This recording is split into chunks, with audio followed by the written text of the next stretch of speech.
Anyone can follow. It takes something special to be an original, which is why the 2025 Lincoln Navigator SUV arrives with new ways of surrounding you in luxury, including the ultra-wide 48-inch panoramic display and the multi-sensory Lincoln Rejuvenate experience. A true original never stops evolving. So meet the 2025 Navigator, the original that's all new and better than ever. Learn more at Lincoln.com. Lincoln and Navigator are trademarks of Ford or its affiliates. Breathe deep. Imagine your legs more limber in Duluth Trading Double Flex Denim. Envision euphorically squatting for that can of suds, bending for your toolbox in a state of bliss, lunging for your laser level on a whole new level. Relax and allow the flex to fill you with ability. Find your inner flex in Double Flex Denim only at Duluth Trading.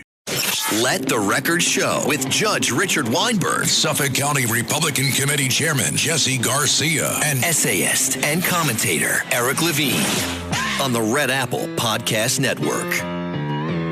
Welcome back to Let the Record Show with Chairman Jesse Garcia of the Republican Party. Jesse is the Vice Chair of the State Party, as well as the County Chair of the Suffolk Party. Noted attorney, commentator, and essayist Eric Levine. I'm Judge Richard Weinberg. Jesse is out today taking care of campaign matters right before the election, which is less than 2 weeks away. So, Eric, it's you and me, and I guess let's start with the election. There seems to be an election for the mayor of the city of New York coming up, and I myself am deeply troubled by what's going on. So let me give you my thoughts, and I'll get yours. You have a three-way race. You have the former governor of the state of New York running as an independent, Andrew Cuomo. You have Curtis Sliwa, a radio show talking personality, on leave of absence from WABC Radio. We're on the show, obviously, together on WABC. Permanently now, absence, as I understand it. But well, we can discuss that. And the third candidate, and Curtis is running as a Republican, and then the third candidate is a Democratic socialist who snared the Democratic nomination because of ranked choice voting, where everybody ganged up against Andrew Cuomo, and fundamentally they boycotted him on this. So all the progressives got together, ranked each other, kept him out, told everybody to keep him out. And to everyone's surprise, especially Andrew Cuomo's, he lost the Democratic nomination to somebody who's not a Democrat, who should never be allowed in a Democratic primary because he's a Democratic socialist. He's an avowed Marxist, and he's also, at the very least, an apologist for terrorism, for Hamas brutality, and at worst, somebody who's an avid supporter of terrorism in the name of radical Islamist theology and politics. Now, this is the problem. I believe that, and the latest poll produced by Gotham Polling indicated that if it's a three-way race, Mondami's going to win because there's a split opposition to Mondami. But in a two-way race, if Sliwa was not in the race, then Andrew is within 4 points, which, as we say in the business, is within the margin of error. And so people have been trying to convince Curtis this election is not about him, but it's about the future of the city and whether the city of New York can survive an Islamist regime, an apologist regime for terror, somebody who's anti-capitalist, who believes free stuff for everybody is doable, who thinks that he can unilaterally have free buses, free health care, freezing rents for everyone. He's promising the sky, much like every dictator promises before they get into power, like the people in Cuba, Venezuela, China, Russia, and other countries that became authoritarian.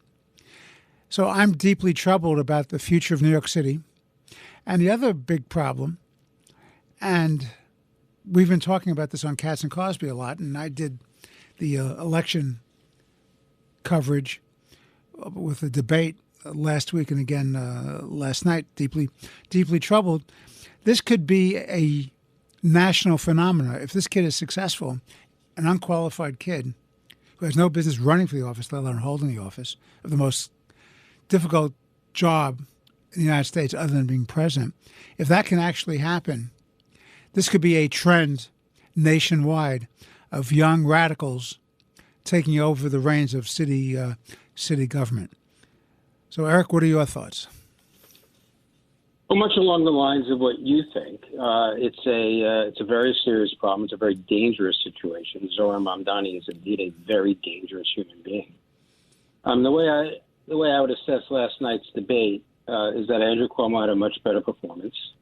And the problem with Andrew Cuomo is that Andrew Cuomo was a crappy governor, a worse human being, would be a terrible mayor. But, compared to Mamdani, he's Winston Churchill, FDR, and George Washington and Abe Lincoln all rolled into one. So the question is whether or not it's too late. I mean, you're 100% right that if you have a three-way race with Cuomo, Sliwa, and Mamdani will win. So Curtis Sliwa, who I understand, I haven't listened to it, but a number of people have mentioned it to me. He had this tirade with Sid Rosenberg on the air saying he's never going back to WABC. He doesn't want the job anymore. Now, so be it. I mean, the Curtis Sliwa's legacy to New York is going to be that he elected a communist Jew hater. He's going to be the spoiler. So you talk about Cuomo being within 4 points if it's one-on-one. I actually think it would be significantly closer because right now that poll is being taken among an electorate that doesn't think Cuomo has a chance to win. But if Sliwa's out, and then you take that poll one-on-one and people have realistically believe that Andrew Cuomo can beat Mamdani, then I think Cuomo does win. I mean, some people say to me, well, why doesn't just Cuomo's drop out and then you can have one-on-one Sliwa versus Mamdani? Because a Republican can't win. A Republican can't win. Exactly. Sliwa can't. And maybe a Republican can win, but this Republican certainly can't. Curtis Sliwa is not a serious person. No one takes him seriously. He rests on his laurels of the Guardian Angels, and now it's coming out that the Guardian Angels lost their tax, the charitable tax protection, and he's still soliciting funds. That's a felony if that's true. So he may be buying off more trouble than he realizes. But then you come to Mamdani. Point that no one ever makes in response to what Mamdani says is, this idea of ideas of the past and ideas of the future, and I'm the vision of the future. What a bunch of bull. What does he plan? What is his vision for the future? His vision for the future. Do you know what this is like, Eric? In my mind, Barack Obama's hoping and changing nonsense. Well, it's far more dangerous than hoping and changing, because hoping and changing means nothing. It was just an absolutely empty gesture, and you could pour into it whatever you wanted. With Mamdani, he's concrete. He wants to bring back communism. He wants to bring back socialism. As it relates to the Jews, he wants to bring back fascism. He wants to bring back some of the worst and most dangerous ideologies of the 20th century, of the past, or as it relates to the Jews of the last 3 millennia. So he is the man of the past, and he wants to apply policies that have failed everywhere, every time, and thinks that the future will be different. He wants to he wants to relive the Soviet Union, Cuba, China, Venezuela, North Korea, Vietnam, just by way of some examples. It has failed every single time, because all he wants to do is redistribute wealth. That's the plan. And you can say, I have a plan for buses, I have a plan for schools, I have a plan for housing. It's one plan. It's taking money from one group of people and coercively giving it to another group of people. The biggest difference, though, here is that when they did it at the Soviet Union or North Korea, and they did it on a national level, people had nowhere else to go, or there was no federal government to try and squash them. So that's why those things were so much more impactful. Here, people are going to leave. People are going to leave. So he can talk all he wants about having a vision of the future. All he is bringing back is the ideologies of the past. The failed ideology of the past. Exactly. But you know what's interesting to me, Eric, and deeply troubling? Here you seem to have what what they call this red-green alliance. You have Not so called. It's existed for quite a while. I can give you some concrete examples. Here's a perfect example of the Red-Green Alliance. His father, Zohran Mamdani's father, recently wrote a book praising Idi Amin, saying what a great man he was, a misunderstood leader. the man who slaughtered 500,000 of his own people. Exactly. He's one of the most bloodthirsty, vicious killers of the 20th century. But he's also known for Entebbe. That's when the PLO hijacked a French airliner and brought French citizens and Israelis and a French airline to Entebbe that the Israelis famously, in the Entebbe raid, freed. But if you look at the group of people involved in the hijacking, the terrorists, they were the PLO, they were the IRA, the Irish Republican Army, and the Red Brigade of Italy. Representatives of each of those groups participated in that. This idea of the Red-Green Alliance, the alliance between socialists and communism on the left and the green Arabist terrorism, radical Islamic terrorism on the right, that alliance goes back well into the 1960s. It's not something that people are making up. So it's been going on for quite some time. And you see it all the time. We're seeing it today on our college campuses. Those riots and that explosion of anti-Semitism that you saw at Columbia and CUNY and NYU and Cornell and all these college campuses across the country, that was a combination of communists, socialists, and radical Islamists. So that Red-Green Alliance has been going on for quite some time. And you have it also when you look at, if you look at Zohran Mamdani's friends and family, just recently, I just gave you the example of his father and his love for Idi Amin. Zohran Mamdani unapologetically identifies as a socialist and is a proud member of the Democratic Socialists of America and was a co-founder of the Students for Justice in Palestine chapter at Bowdoin College. So the DSA, of course, are the red team, and the Students for Justice in Palestine is the green team. They both call for the eradication of the Jewish state of Israel. They both call for globalizing the Intifada. But there's the alliance of the red and the green. It talks about we are socialists because we reject an international economic order. And these are Mamdani's words. So we reject an economic order sustained by private profit, alienated labor, race and gender discrimination, environmental destruction, and brutality and violence in defense of the status quo. They're against violence? How come nobody's called that the fact that his father believes that wearing a suicide vest and killing innocent civilians is a legitimate act of war against so-called colonialism? Well, Mamdani himself, Mamdani has campaigned with Imam Siraj Wahaj, who was an unindicted co-conspirator of the first World Trade Center bombing in 1993. And Wahaj has also advocated for enlisting, quote, an army of 10,000 men in New York City, close quote. He has stated, quote, 800,000 Muslims in New York City. Can you imagine if 800,000 Muslims decided to march every day in New York City, close quote. This is who Zohran Mamdani holds out as his friends and allies. What about the deputy speaker? And Eric, what about the deputy speaker of the parliament in Uganda who's called for the death penalty for gays? Well, that they're friends with them too. There's no surprise there. So she's the red team. But he also supports Hamas, destroy the Jewish state of Israel and commit genocide against Jews. Hamas, the Muslim Brotherhood, believes that being gay is a criminal offense punishable by death. So his anti-gay alliance is palpable. It's very strong. He can come out and say, "Oh, I'm going to make New York safe for gays." But if I'm a member of the LGBTQ community, I'm really worried. And of course, if you're a member of the Jewish community, you got to be really worried. I mean, you have Mamdani's wife, Rama Douaji, publicly mourned the passing of Salah al-Jafarawi. And who is that? He's a Gaza-based influencer who has glorified the October 7th attack.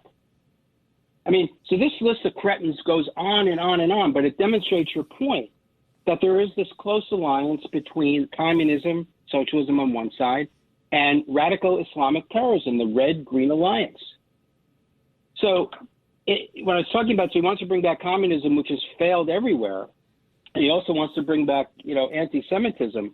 One of the points that Cuomo could have made, but I guess it gets a little bit into the weeds. You don't want to make this election just about the Jews because it really is about America writ large. And Western civilization. And Western civilization. But for Mamdani, recognize the Jewish state of Israel. He in the last debate, how clever of him, he says he recognizes the state of Israel, but it's just that Israel's just a name. You can call it, Ishkabibble land. It's just a name. It's the Jewish part of it that he objects to. And when they ask him why he objects to the Jewish state of Israel, he makes this lame argument that he doesn't believe it's right that any state that elevates a particular religion above another should exist. And yet... How does that work out in the Middle East? Well, exactly. The Islamic Republic of Iran, he recognizes. There are 29 Arab states. The overwhelming majority, if not all of them, recognize Islam as their state religion. Those are all okay. In Europe, England, the Church of England is the official Church of England. That's okay. So if you have Christian states, if you have countries that recognize Christianity as their state religion, or Muslim states that recognize Islam as their state religion, that's okay. But the one Jewish state, that one can't exist. So, look, Mamdani's a very, very dangerous guy. He's got a lot of really bad ideas. I do believe that Andrew Cuomo could beat him in a one-on-one race. I'm also convinced that Curtis Sliwa will not drop out. I don't know if it's because it's a complete lack of intelligence. I don't know if it's a complete lack of judgment. I don't know if it's because he's venal. I do have to think on some level that he loves the fact that for every dollar he raises, he gets $8 in matching funds, which is insane. So, for him, it's a cash cow just running for office. It's probably more money than he's ever seen in his life. But when this is all said and done, Mamdani wins, as I suspect he will, and probably by fewer votes than Curtis Sliwa will get.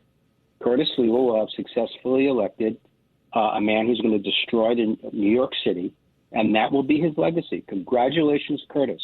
Do us all a favor and go away, please.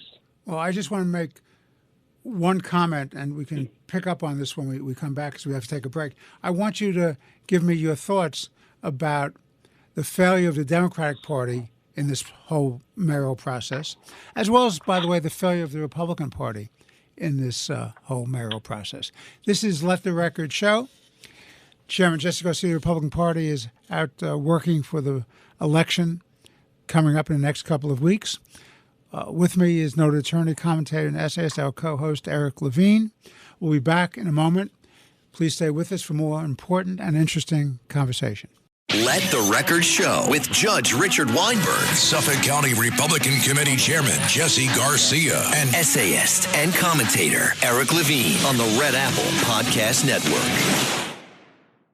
If you're looking to create, grow, and sustain your wealth, download and subscribe to the Pain Points of Wealth podcast at BeBullish.com with Bob, Ryan, and Chris Payne. It's your podcast for market insights, money tips, and real talk on the economy. Download and subscribe at BeBullish.com. This episode is brought to you by LinkedIn. Healthcare professionals can lead their careers with LinkedIn.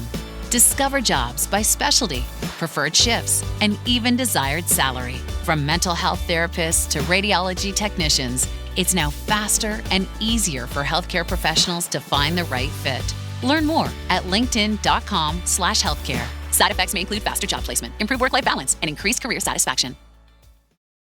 This podcast is brought to you by Carvana.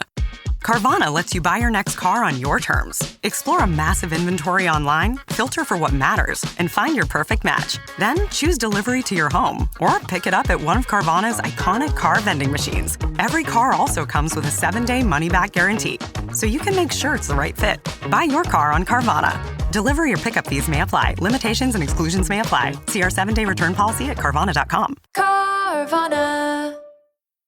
Running a business comes with a lot of what-ifs. But luckily, there's a simple answer to them. Shopify.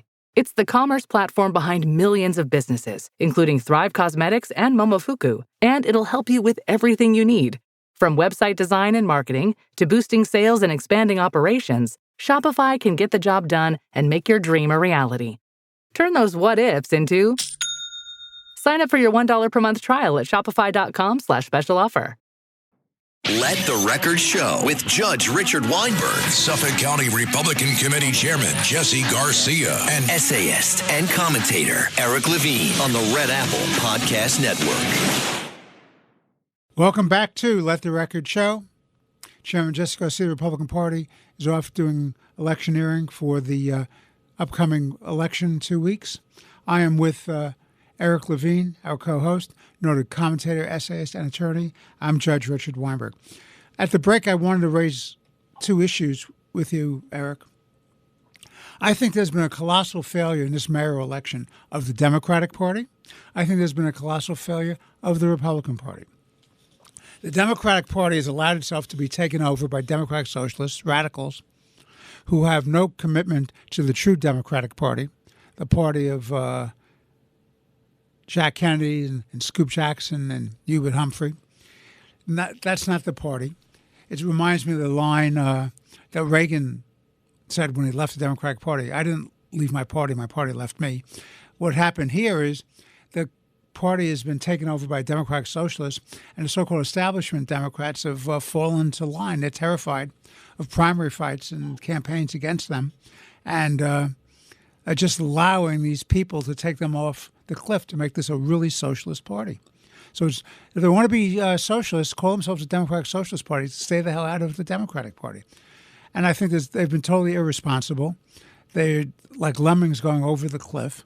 You have a situation, for example, in Virginia where the Attorney General candidate for the Democrats, Jones, right? What does he do? He calls for the murder, the assassination of the Speaker of the House of Delegates and his children because he thought it was good politics to talk about that. He's running against a mutual friend of ours, Jason Mieres, a very fine gentleman, a very distinguished Attorney General of the Commonwealth of Virginia. And yet nobody in the Democratic Party has repudiated this guy, not anybody at all, to my knowledge, either in the Commonwealth of Virginia or in the National Democratic Party. So where's the moral compass of the Democratic Party? That's my thoughts about the Democrats. They've allowed themselves to be beaten down, and manipulated, and intimidated by the Democratic Socialists, and they've lost their moral compass. Switch gears over to the Republican Party. They've nominated Curtis Sliwa. Now, I know Curtis, and I generally like Curtis, and he's a smart guy in his way. He's totally unqualified to be mayor. He can't run a $116 billion budget. He knows nothing about managing any kind of real institution of government where you have the power of legislation, of land use, of the budget, of advice and consent, appointment of all the authorities, public safety, education. He knows nothing about this. Transportation. He knows nothing about this. He's totally unqualified. But the Republican leadership, all 5 county leaders, like lemmings, are going along supporting him. The Democratic Party has failed to be responsible because of ranked choice voting, a preposterous thing where they marginalized Cuomo and allowed a Democratic Socialist to win that nomination. But the Republicans have not said, we have a higher obligation to protect and defend the city of New York. Our candidate, even though he's unopposed in the Republican primary, is not capable of either governing, but if you don't want to be harsh and not want to say that, he's been incapable of winning. The only time you ever have a Republican winning in the history of New York in the last 110, 20 years has been where there's been a fusion candidacy, whether it was LaGuardia, whether it was Lindsay, whether it was Giuliani, whether it was Bloomberg. Certainly no one who understands this can say that Curtis Sliwa is a fusion candidate. He's taken over the Republican Party. The Republican leadership has allowed him to do this. If he runs, as we said earlier, could very well be the decisive force in electing the socialist Islamist Mandami as mayor. What say you? Again, I agree with most of what you're saying. I don't think the modern-day Democratic Party exists anymore. If for our listeners, if you haven't looked up the concept of the hermit crab, look it up. It's a real creature that exists in nature. And what the hermit crab does, it doesn't have its own shell.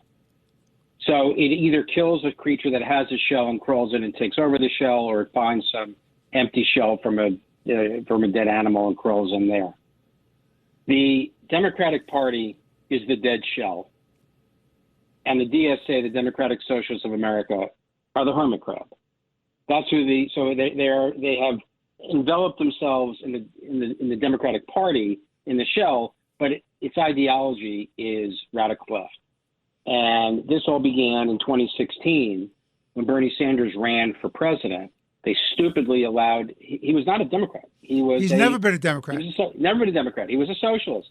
He was a socialist mayor, then he became a socialist senator, and he just decided to run in the Democratic primary, and the Democrats foolishly allowed him in, and he became the ideological mentor and benefactor of today's Democratic Party.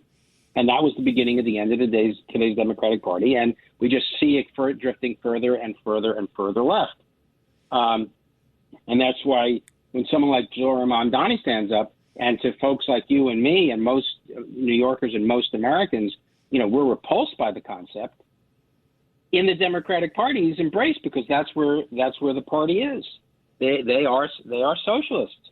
You talk about Jay Jones, part and parcel of what goes along with the Democratic Socialists and the radical left is this concept of woke and social justice.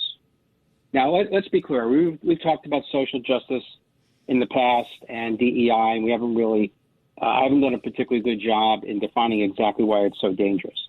The term social justice sounds wonderful. Who doesn't want justice?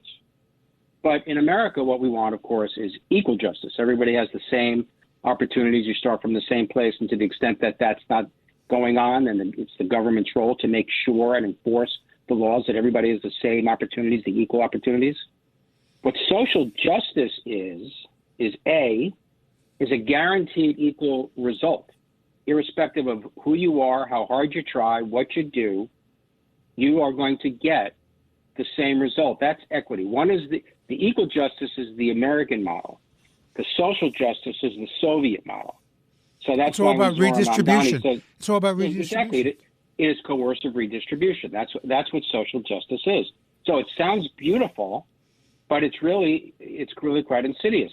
And then when they use these terms, diversity, equity, inclusion, of course we all love diversity. Isn't diversity wonderful?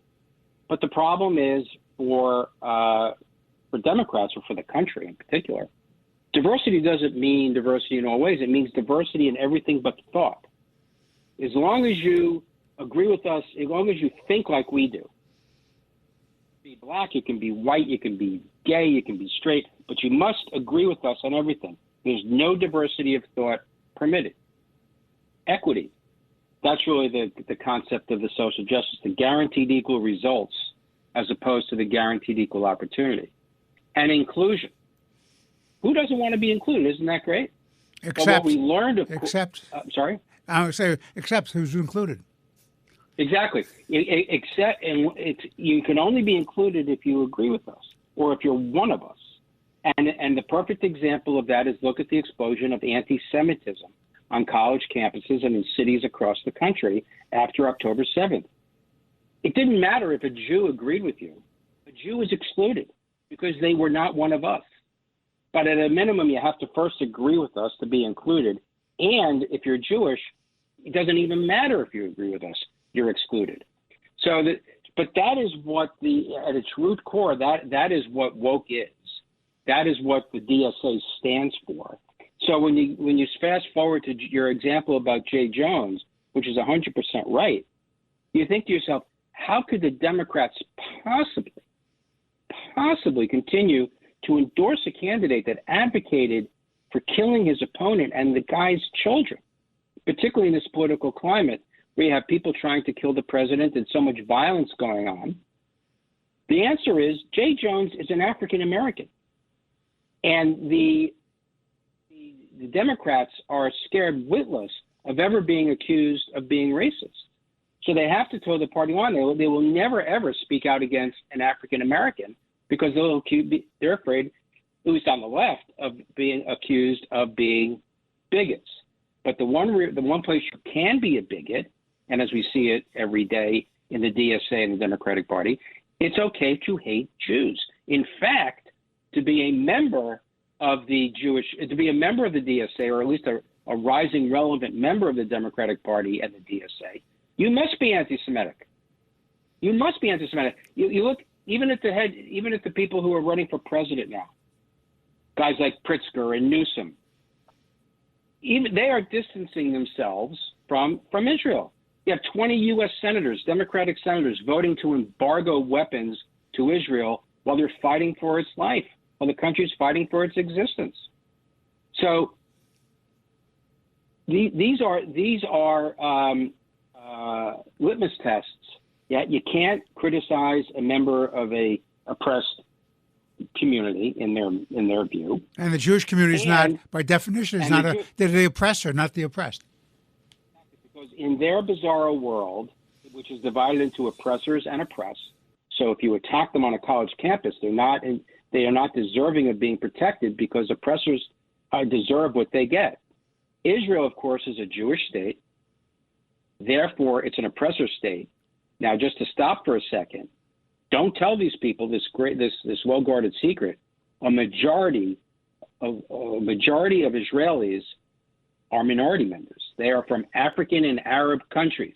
White Ashkenazi Jews make up a minority of Israel because in the 50s and 60s, the Arabs and the other Muslim countries in the Middle East kicked the Jews out, and then they went to Israel. So Israel is actually a majority country. But for the social justice warriors, for the DEI folks, for the DSA people, for the modern-day Democratic Party, Israel's white, Israel's Jewish, and therefore, and the Palestinians, in contrast, are a minority group, and they're oppressed. And that's why it's okay for them to rise up by any means necessary, and it's okay for bigots like Zohar and Mamdani to embrace the concept of globalizing the Intifada, of making the false argument that there's a difference between Zionism and anti-Semitism. It is all one and the same. One of the great things that the DSA does and the radical left does is they never allow terms to be defined. Because if you don't define a term, then you can make it mean whatever you want at any given time. That's why they fight so desperately to prevent the government from defining what anti-Semitism is, from adopting the International Holocaust Remembrance Association's definition of anti-Semitism. Because if you have a definition, you're pinned down. So for people like Zohar and Mamdani, he can always say, honestly, I'm not an anti-Semite because I don't believe anti-Semitism exists. Because I don't think that trying to destroy the Jewish state of Israel is being anti-Semitic, because those are Zionists. I don't think arguing for globalizing the Intifada is anti-Semitic, because wanting to kill Jews everywhere is just not part of my definition of what that term means. So if you have no definition for it, you could always just make up some other definition and make your bigotry opt that out of the definition, and that's what you got. So that's the failing on the Democratic side. To the Republican side, I could not agree with you more. There are many people in the Republican Party, unfortunately, who have become very cynical about this race and actually adopt the position that, well, it may actually be good for us if Zohar Mamdani wins, because he then becomes the face of the Democratic Party. And think nationally, New York State, and what's the price? What's the price we pay for that? Exactly. You, the price you pay is the destruction of the greatest city in the world. That is too high a price for me. And what some New York Republicans will tell you, well, if Mamdani wins, it increases the likelihood that Elise Stefanik will win as governor. Let me go on the record right now. I support Elise Stefanik. I endorse it. And if she announces for governor, I will endorse and support and raise money for Elise Stefanik. And I think she will be a fabulous governor. But there's no guarantee she's going to win. And if Mamdani wins and Hochul holds on, where are we? You're in trouble. You're in trouble because you have a weak governor who's very pliable. She wants to be reelected. She's afraid of a primary on the left. You have a state Senate controlled by the Democrats. You have a state assembly controlled by the Democrats. And the fringe within that group are, again, the left-wing socialists who are controlling both the assembly and the Senate. And so what you're going to have is no checks against Mamdani's agenda. That's what you're going to have. 100%. 100%, because people should remember, Hochul endorsed Mamdani. Mamdani has not endorsed Hochul back. Sure, he wants to have. That's exactly right. He wants that whip hand over her. He owns her. Now, remember what she did with congestion pricing. Yeah, she promised it wouldn't happen until after the election. So Mamdani wants to raise everybody's taxes. People are saying, well, he can't raise taxes unless the governor supports it. Well, she's going to support it. She's going to give in. After the election. Owns her. After the elections. That will be the deal. He will agree. Say, I will endorse you, but you have to agree to raise taxes. Agree to adopt my agenda. You have to agree to become a communist. It should be simple because you have no moral compass, you have no backbone. So, you can be all things to all people. So it should be a simple leap for you. But that's what's going to happen. So what the real failure of the Republican Party, at least in New York, unfortunately, is we don't really have one. It doesn't really, there's a state Republican Party. We wish it well. We wish it would be stronger. But right now, the state of the statewide New York Republican Party it's ineffectual. We don't control any lever of government. Fundamentally, what you're talking about, like California, New York State is a one-party state. Right. And when you have a one-party state, that's when things go completely off the rails. Which are the three most failed states in the country? Illinois, California, New York. California. Yeah. And what do they all have in common? One-party state. They're all one-party states, and they are run by public employee unions. The public employee unions run those respective states. All right, we have to take a break, Eric. We have to take a break, Eric. We'll come back in a few moments. This is Let the Record Show with noted attorney, commentator, and essayist Eric Levine. I'm Judge Richard Weinberg. Please stay with us. We'll be back in about a few moments with our final segment and with more important and interesting conversation. Let the Record Show with Judge Richard Weinberg, Suffolk County Republican Committee Chairman Jesse Garcia, and essayist and commentator Eric Levine on the Red Apple Podcast Network. You don't technically need this car. You say that out loud to yourself. You say, I have no space. You say, I'm just looking. Then you click. Then you zoom in on photo number 87 and whisper, oh no. Then you text a friend, the one who always enables you. You say to yourself, this is the last one, knowing it is not. You don't need this car. But maybe, just maybe, this car needs you. Bring a trailer. It's never just a car. This episode is brought to you by CBS. DMV is a brand new workplace comedy turning misery into magic and chaos into comedy. Starring Harriet Dyer and Tim Meadows, DMV is here to serve you laughs. Watch Mondays at 8:30, 7:30 Central on CBS and streaming on Paramount+. This episode is brought to you by Paramount+. Paramount Plus has movies. So many movies. The movies you've seen 1,000 times and could watch 1,000 more. Iconic movies your friends can't believe you haven't seen. New movies, classic movies, new takes on classic movies. So whether you're into Top Gun or The Naked Gun, Mean Girls or Mission Impossible, Smurfs or Sonic the Hedgehog, there's a mountain of movies to discover on Paramount Plus. Start streaming today. This episode is brought to you by Battlefield 6. Battlefield 6 is the ultimate all-out warfare experience. Rip through the skies in aerial dogfights. Demolish your surroundings for a strategic advantage. Harness complete control over every action and movement using the kinesthetic combat system. Drop into multiplayer with your squad, or fight furiously as a member of the Dagger 1-3 squad in a gritty, adrenaline-fueled single-player campaign where you'll defend a world on the edge of collapse. Let the Record Show with Judge Richard Weinberg, Suffolk County Republican Committee Chairman Jesse Garcia, and essayist and commentator Eric Levine on the Red Apple Podcast Network. Welcome back to Let the Record Show with Chairman Jesse Garcia of the Republican Party, noted commentator and essayist attorney Eric Levine. I'm Judge Richard Weinberg. Jesse is out campaigning right before the elections in a couple of weeks. Eric and I are together in this final segment. I want to focus now, Eric, on foreign policy. Let's talk about what's going on first in Gaza, then let's move to China, then let's talk about what's going on in Russia, Ukraine. So, Gaza.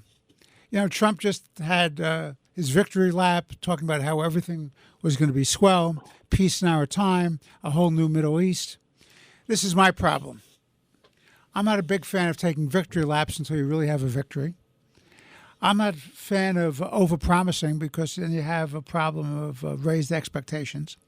What I see is as follows. You had the first stage, where you got back the living hostages, the 20 folks who are alive. That's trying to bring back the corpses of the victims of this genocide by Hamas. You don't see Hamas giving up its arms. You don't see them abandoning their territorial control of that portion which is not controlled by the Israelis when the Israelis move back their lines. You don't see any tolerance for any kind of divergent political or social opinion because Hamas is going around there executing people in public squares who they perceive to be their enemies or so-called collaborators with Israel. So I'm not at all sanguine. I don't like the idea, frankly, of Qatar and Turkey having a role in so-called monitoring and enforcing this peace in our times gambit. I trust them not at all. In fact, United Arab Emirates and the Saudis and other nation states in the Middle East don't trust Turkey or Qatar. And they shouldn't them because these are fundamentalists who have sponsored terrorism in all these other countries to try to undermine their regimes. So the Middle Eastern countries don't trust them, don't want them. If you let them in and let them control what's going on in Gaza, Hamas will never leave, although they'll change their name. They'll call themselves, as you say, Ishkabibble, but they'll still be the same terrorists, torturers, and genocidal maniacs. And you have a continuation of this perpetual war against the state of Israel and the Jewish people. So I'm not at all confident that we're moving in the right direction. And, Trump likes to give people plenty of time to work things out. But as he's working things out, people are dying who are the enemies of Hamas internally. And they will reconstitute themselves, and God knows what they'll do in terms of smuggling in weapons and plotting and scheming to do another terror attack against Israel. Your thoughts? Yeah, so I still remain optimistic, but there are some serious concerns. So first, what's going on right now, as you point out, is Hamas is trying to consolidate its power in the 47% of Gaza that it controls. Let's keep in mind, Israel's out behind a yellow line. All these lines have colors. Israel's behind these yellow lines. They control 53% of Gaza, and they are prepared and can and will, if necessary, move back into Gaza and disarm Hamas if they want themselves disarmed. But in the meantime, as you point out, they're literally grabbing people out of their homes, entire families out of their homes, into the streets and executing them as collaborators. There's this one group, the Dogmush clan, which have been rivals of Hamas going back to 2005 when the Israelis withdrew, because they supported the Palestinian Authority and the PLO and not Hamas. So they are seen as competitors, and the Israelis are trying to put in place this plan of the clan plan of having various clans throughout Gaza have power in their particular regions. It's modeled after the UAE. But in any event, so the Dogmash group, they're all being pulled out into the street and literally being executed. And where are the protests? Where are the protests to save the lives of the poor Palestinians against whom a genocide is being perpetrated by Hamas? Nowhere. Nowhere. Because the protests about Gaza was never about Gaza. It was never about Palestinians. It was always about the Jews. It was about destroying Israel and killing the Jews. Now that the Jews have won, and now that it's Palestinians killing Palestinians, nobody cares. So what are the alternatives now? As you point out, Phase 2 calls for Hamas to put down their weapons and leave Gaza, can have no role in the future governing of Gaza. But even before you get there, we're not finished with phase one yet under the plan, because the bodies of the dead hostages, around a dozen dead hostages, have still not been returned. So we still haven't even finished phase one. But let's, for the moment, argue that phase one has been completed. Who's going to take over Gaza? So as you point out, Turkey and Qatar, they're not good guys. They're bad actors. They supported Hamas. They've supported Hamas since 2005, since the Israelis left. They've been the benefactors. They along with Hamas, supporters of the Muslim Brotherhood. And let's remember who the Muslim Brotherhood is. It's an ideology. It was a movement started in the 1920s in Egypt. It's a national socialist movement. Nazis. That's what Nazi stands for. National socialists. So Qatar and Turkey, like Hamas, are national socialists, and so they are allies. And the reason why Qatar and Turkey went along with the plan is because they saw that if they didn't join the plan and Israel ultimately was allowed to just finish the job and obliterate Hamas, Turkey and Qatar would have no role whatsoever in the rebuilding of Gaza. And they want a role in rebuilding Gaza. So that's why they brought maximum pressure on Hamas to turn over the living hostages. So their current plan is, okay, the Israelis and Hamas are not fighting. Israelis aren't dying. Let's kind of lay low for a little while. And if Hamas, and if it's more important, and they're hoping, of course, that it's an audience of one. They want to convince Trump. So that if, quote unquote, peace or if the ceasefire remains in place long enough, and that becomes the priority over Hamas surrendering, Hamas will survive and be rebuilt along with rebuilding Gaza. And always remember, in Hamas charter, they keep saying they will keep fighting in perpetuity until they're successful in extinguishing the state of Israel and exterminating the Jewish people from the river to the sea. If it doesn't, it's a genocidal death cult. So the fallback position for them is, and this seems to be what is gaining a little traction and why it's a little disturbing, is Vice President Vance is in Israel now. We're recording this show on Thursday. By the time we air on Sunday, he'll probably be back in the United States. And it's my understanding that he has floated the idea that Turkey and maybe Qatar, but certainly the Turkish military, will have a role in policing Gaza. The Israelis cannot allow that to happen. Of course not. Let's remember how Iran was an existential threat to the Israelis by surrounding it. You had Iran with terror proxies in Iraq, Syria, Judea and Samaria, Gaza, and Yemen. They surrounded Israel with terrorist proxies. Turkey is currently in Syria. They are the ones who who overthrew Assad and have put their government, a favorable Turkish government, in Syria. Now, hopefully the Syrians and the Israelis will be able to work out some sort of accommodation. Yeah, meanwhile, the Syrians are exterminating their enemies, too. Yes. But Turkey has an outsized role in the future of Syria, and there's going to be tension. You've already seen some tension between Israel and Turkey and Syria. Now, if you put Turkey in Gaza, not only now is Muslim Brotherhood threat, on Israel's border, it's also on Egypt's border. Remember, Muslim Brotherhood is illegal in Egypt. It's been outlawed. It's been outlawed in Saudi Arabia. It's been outlawed in the UAE, but it's been outlawed in Egypt as well. And now keep in mind, this isn't talked about much, but there's a civil war going on in Libya that was brought on by the failed Obama policy of leading from behind and overthrowing Gaddafi. You overthrew Gaddafi, great, but then we left and it became a failed state. So Egypt is backing one group in Libya, and Turkey is backing another group in Libya. And all you're doing now is empowering Turkey further in North Africa at Egypt's expense.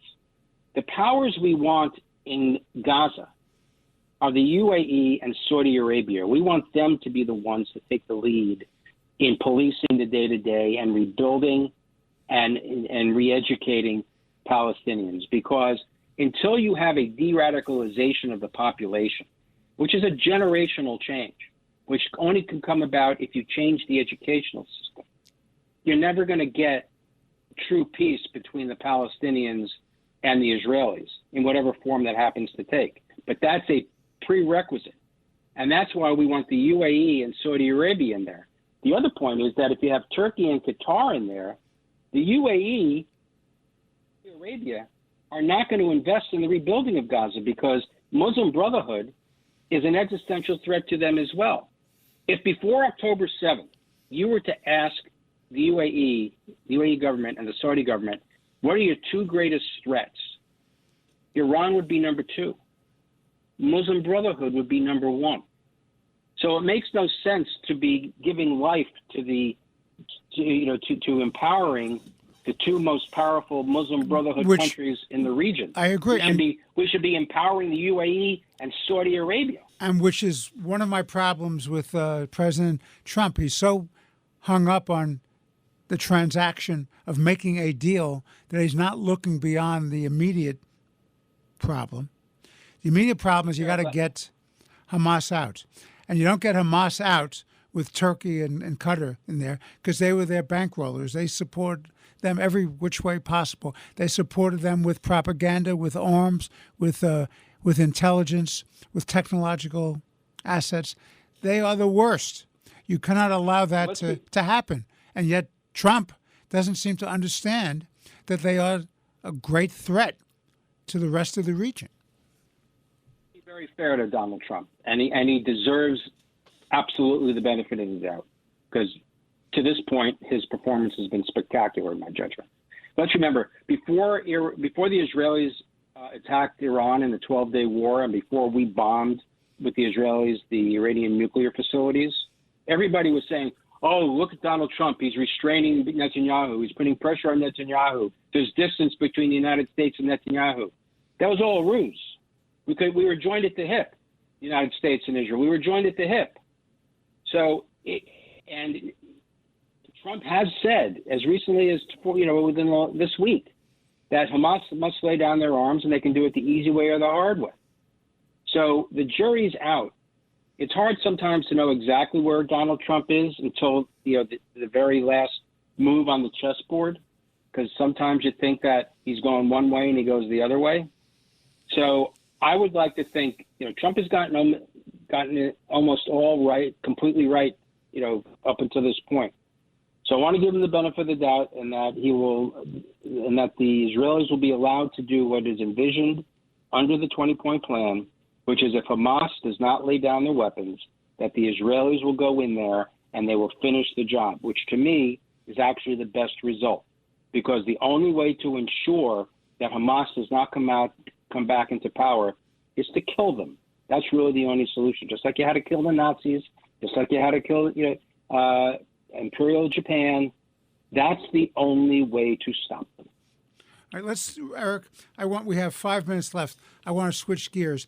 There's a conference that's going on now. It's been going on all week in China. And there's a real power struggle going on. The question is whether Xi will survive with real power or name only, or totally be taken off the stage. People don't pay much attention to this because they say, well, China, it's not a big deal. We can live with them. The problem is China has its own hegemonic ambitions. They want to be numero uno in the world. They're against the leadership by the United States in world affairs, the Pax Americana, as we call it.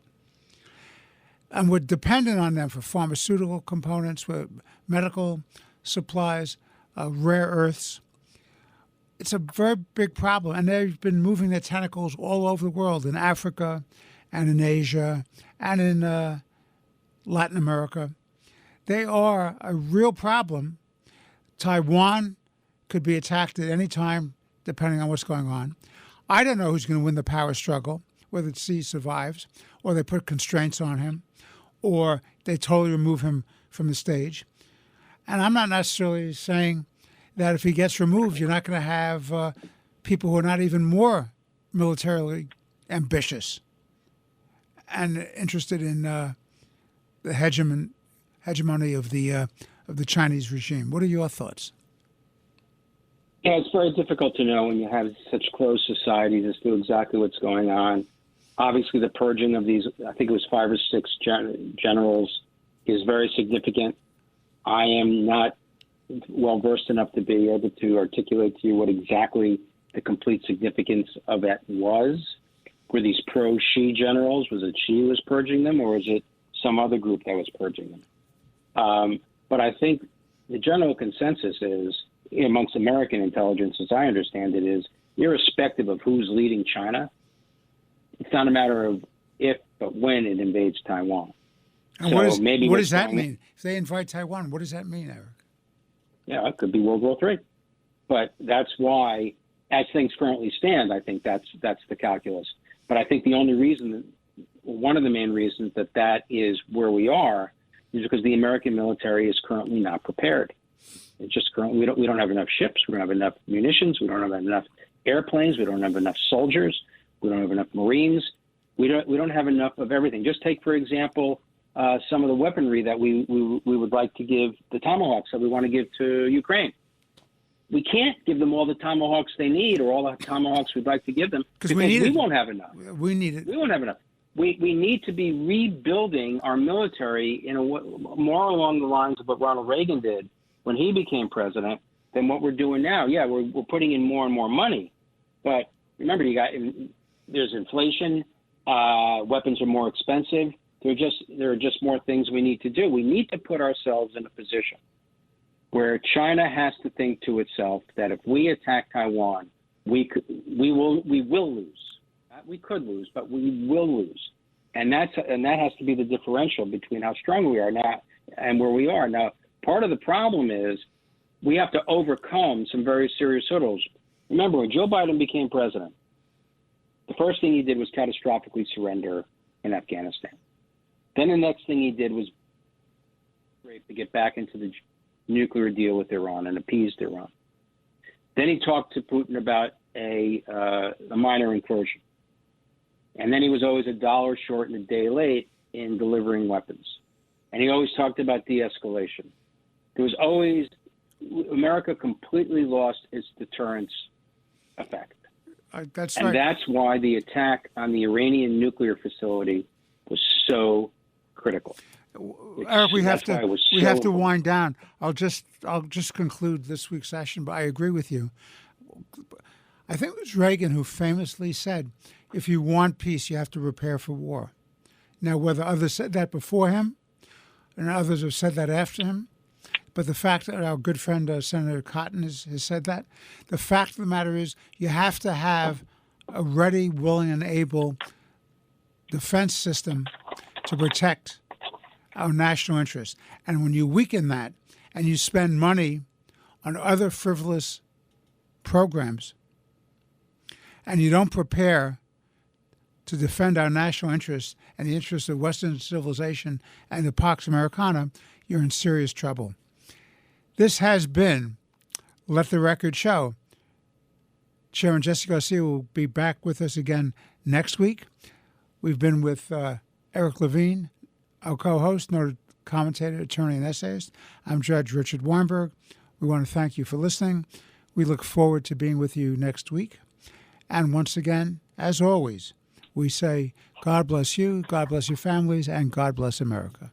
Thank you for listening. Thanks for listening to Let the Record Show with Judge Weinberg, Chairman Jesse Garcia, and Eric Levine. You can hear Let the Record Show Sunday mornings at 6. If you like the podcast, share it with your friends and listen anytime at WABCRadio.com and download the WABC Radio app. Hit that subscribe button on all major podcast platforms. Plus, follow WABC on social on Instagram, TikTok, Facebook, and X. See you next time for a new episode, so you never have to wonder. What the heck is going on here? Hey, Ryan Reynolds here from Mint Mobile. Now, I don't know if you've heard, but Mint's premium wireless is $15 a month.